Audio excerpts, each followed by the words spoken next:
үлдэгдэлтэй хуваах.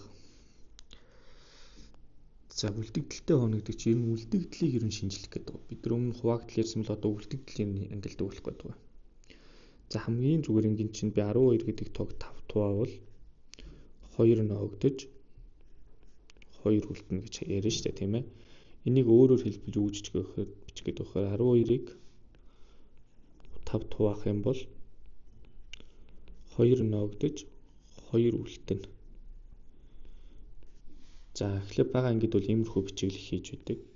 За энийг ер нь математик төр нь яаж бичвэл оновчтой байдаг. Бид нар нэг ноогдуурыг их бага зэрэг судалж их үлдэгдлийг авч хэлэлцдэг. Би 12 гэдэг тоог 5 туваавал 2 үлдэнэ гэдэг бичиглэл юм. Өөрөөр хэлбэл А гэдэг тоог M гэдэг тоонд хуваавал B ноогдно гэсэн үг. За ийм бичиглэлээс нөгөө талаас би юу харж болох вэ гэхээр А M тооход B үлдэж байгаа юм чинь А гэдэг тоо бол M-ийг нэг K-нэг ноогдроор үржээд B үлдэгдлийг нэмсэнтэй ижлээ гэсэн үг. За энэ дээр ч ялгаа байхгүй 12 гэдэг тоо бол 5-ыг 2-оор ноогдор 2-оор үржиж үлдэгдэл 2-ыг нэмэхэд гарна гэсэн үг. За тэгвэл үлдэгдэл ашиглаж бодлогууд яа. За эхнийх нь ийм бодлого 1. За бодлогоо ер нь нэг бичингүүд паузлж байгаа өөрөөсөө заавал бодож үзээрэй. Тэр их айгүй үр дүнтэй байдаг. 8-ыг үрждэг нь гэх мэтлэн 8-ыг 64 удаа үржиж л да. За тэгвэл сүүлийн цифрыг олъё ийм бодлого нэ. За 8-ыг 64 удаа үржүүлнэ. За 8-ыг ер нь 1 удаа үржүүлэх үе 8 анх байх дээр сүүлийн цифр 8 тийм ээ. 8-ыг 2 удаа үржүүлье. Тэгвэл сүүлийн цифр нь хэд болох вүлээ? 4 бол 8-ыг 3 удаа үржиж. Тэгвэл сүүлийн цифр нь 1 8 үржинэ гэсэн 2 болно гэсэн үг. 8-ыг 4 удаа үржиж. За би нэг бяцхан 100 тогтол байна ажиглаад байгаа байхгүй 6 болно. За одоо би 8-ыг 5 удаа үржихээр 6-ыг 8-аар үржиж эхнээсээ дахиад эхэлж байгаа үед тэрийг ажиглаж байна. Одоо би энэ нөхрийг 8-аар үржиж штэ 8-ыг 5 удаа үржиж яадаг болохын тулд 6 8-ыг 48 гэж дахиад эхнээсээ эхэлж байгаа үед. Тэгэхээр энэ дөрвөөр л эргэлдэж байдаг, циклддэг гэсэн үг байхгүй юу? Энэ дөрвөн цифр үлд 8-ыг хэдэн ч удаа үржүүлсэн энэ дөрвийг аль нэг нь үлдэгдэл байна гэсэн үг. За энд 1 удаа үржин, энэ 2 удаа үржин, энэ 3 удаа үржин, энэ 4 удаа үржин шүү. За тэгвэл 64 удаа үржүүл яах юм бэ гэдэг болохын тулд би үлдэгдэл ашиглах гэдэг байхгүй 64-ийг би 4-өөр үргэлдэж байгаа учраас 4 туваа хэд үлдэж байна? 0 үлдэж байгаа үз. Нэгсэндээ хуваагдаж байна гэсэн үг шүү дээ. Тэгэх юм бол би 0 1 үлдэж байсан бол би уг 8-аар төгсөх юм байна гэж авах байсан. 1 үлдэх юм бол би 8-аар төгснө, 2 үлдэх юм бол 4-өөр төгснө, 3 үлдвэл ийм 4 үлдэх үе хуваагдаж байгаа юм бол 6-аар төгснө гэж үзнэ. Тэгэхээр 8-ыг 64 удаа үржих юм бол 6-аар төгсөн тоо үзнэ гэсэндээ энэ тоог 10 туваавал 6 үлдэнэ гэсэн үг.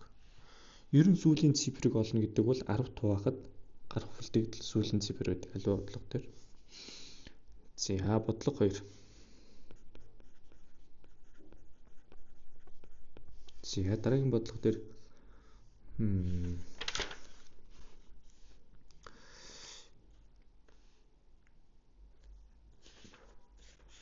6 туваахад 3 үлдэх тоо 3 хуваагдах үг нэ.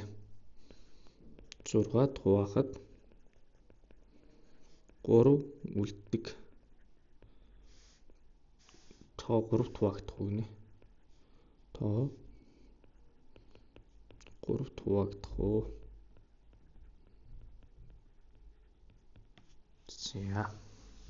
За нэг А тоо байж А тоог 6 туваасан чинь 3 үлддэг юм байна шүү дээ. Тэгвэл А тоо ямар байсан гэсэн үг анханасаа 6-г үрждэг нэг К- нэг хэлбэртэй. К- нэг нөгөө ноогдуур шүү. Нэмэх нь 3. Ийм байсан юм шиг л тоо. За би энэ К-нийг ер нь Q-гээр тэмдэглэж, энэ Q-гээр их тэмдэглэж. Яагаад гэвэл quotient гэдэг үгнийг Q гэдэг.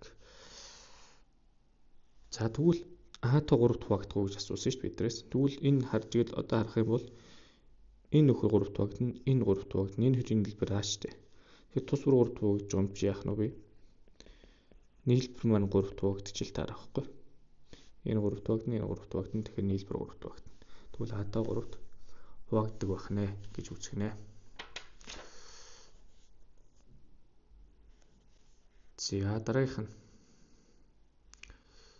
нэг ийм бодлого их байт юм да. 6 хуваагдах ноог 4 үлдэгдэлтэйгээ тэнцүү байх бүх натурал тоог бол гинэ. Бодлого 4 3 6 хуваахад үлдэгдэл нь R бай. Ноог 4 нь бас R байх бүх натурал тоог бол. Ноог 4 нь бас R. Нэгсэнд A бол юу юм гэхээр 6 R-ыг дээр нэмдэг нь R гэсэн үг. Зөв. Ноог 4 нь бас R гэсэн үг. Ноог 4 нь үлдэгдэлтэй байх, тэнцүү байх бүх натурал тоог. Тэгвэл A тэнцүү ямар тоог нөхөр 7R хэлбэрийн тоонууд бүгд болно гэсэн үг. Ойлгож байна уу хүмүүсээ? 6R дээр 1R-ыг би нэмчлээ шүү дээ. Тэгвэл 7R хэлбэрийн тоо бүгд болно гэсэн үг. Жишээ нь 7 гэдэг тоог 6 хуваахад 1 ноогдож 1 үлдэнэ. 14 гэдэг тоог 6 хуваахад 2 ноогдно. 2-оор өгнө шүү дээ. Тэгвэл 12-ыг хэсгээр 2 үлдэгдэл байж чадж байна. Тэгсэнд 14 бол 6 гүрчиг нь 2 нэмэх нь 2. 7 бол 6 гүрчиг нь 1 нэмэх нь 1. Дараагийн тоо жишээ нь 21 бол 3-аар өгнө. Тэгээ 3 ноогдно. Тэгсэнд 21 бол 6 гүрчиг нь 3 нэмэх нь 3. Ноог 4 үлдэгдэл дандаа тэнцүү гоц. За тэгэхээр А тоо бол 7R хэлбэрийн бүх тоо болох нь 7 хуваагдах бүх тоо ийм байж чадах нь л гэсэн үг. Бүх тоог бол гэсэн учраас би 7 хуваагдах бүх тоог хэлчихэд л хангалттай гэсэн үг. За 44 хуваахад 17 үлддэг бүх 3 оронтой тоог бол гинэ. Бодлого 4. 44 хуваахад 17 үлддэг.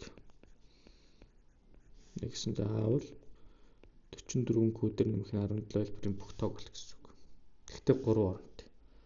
А бол 3 оронтой шүү.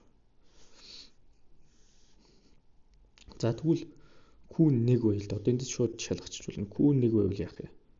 3 оронтой болж чадахгүй. Q2 үед л 3 оронтой болж эхэлнэ тийм ээ. Нэгсэндөө Q2-оор 44-ийг үрждэг нь 2 нэмэх нь 17.